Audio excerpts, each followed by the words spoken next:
One day, you'll look back on this moment, and when you do, you'll either say, "Thank God I changed," or, "If only I had started then." The choices you make today, they echo through decades, not just in your bank account, not just in your health, but in your peace, your freedom, your soul. We are all time travelers. Every second, you're sending a message forward to the version of you 5 years from now, 10 years, 20 years from now. So let me ask you something. What kind of life are you building for your future self? Will they wake up in a home they love or in a job they hate? Will they have time for their children or just a schedule full of obligations? Will they walk freely or carry the chains you refuse to break?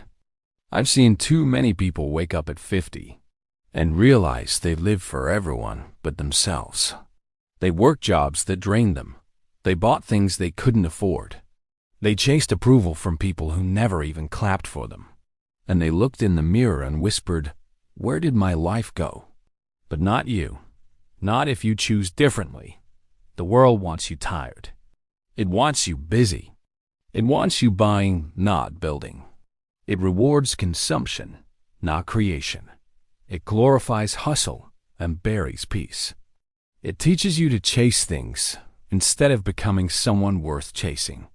But if you pause long enough to listen, you'll hear something.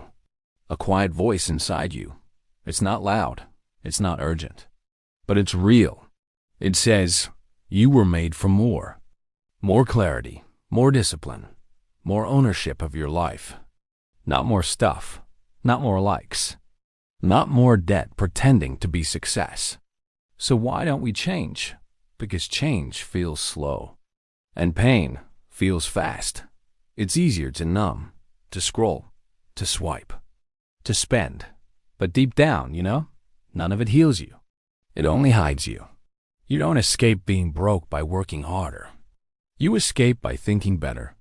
You don't become free by avoiding pain. You become free by learning to endure it on purpose. Discipline is painful, but regret is a wound that never closes. So start now. Start small. But start, because time is not waiting for you, and neither is your future self.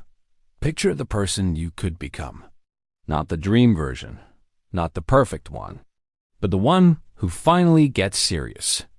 The one who faces their patterns, who stops chasing shortcuts, who builds slowly, quietly, powerfully. Now ask yourself, what does that person do today? Do they waste money on what doesn't matter? Do they binge and blame and scroll? Or do they move one tiny step in the direction of freedom? The wealthy didn't start wealthy. They started with a mindset. They started with a plan. And most importantly, they started with a decision. To own their life, they tracked every dollar. They lived beneath their means. They learned about money until it no longer scared them. They stopped pretending, and they started building.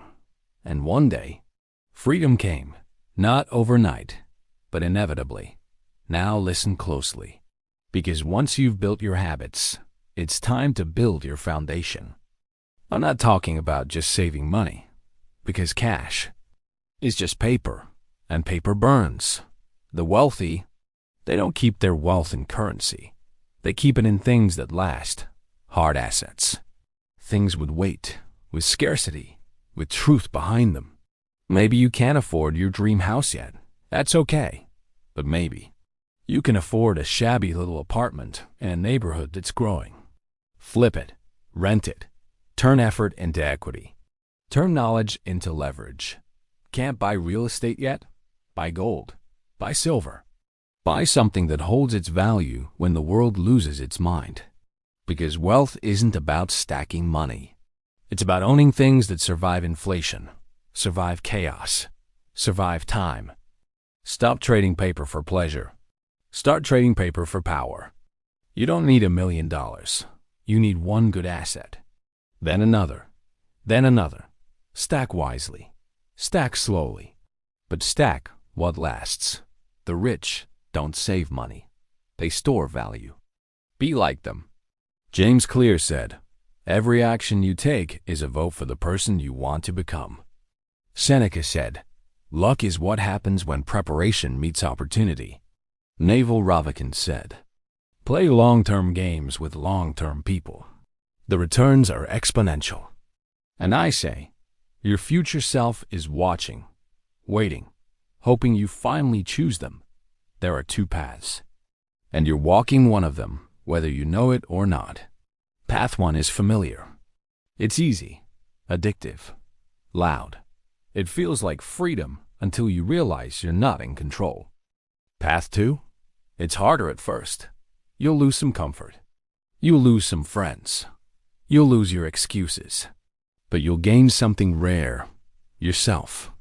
If you want your future self to thank you, then stop living like you have endless time. Stop letting the world distract you from your own becoming. Do the hard things now, so you can live the soft life later. Make the decision. Cut the waste. Track your time.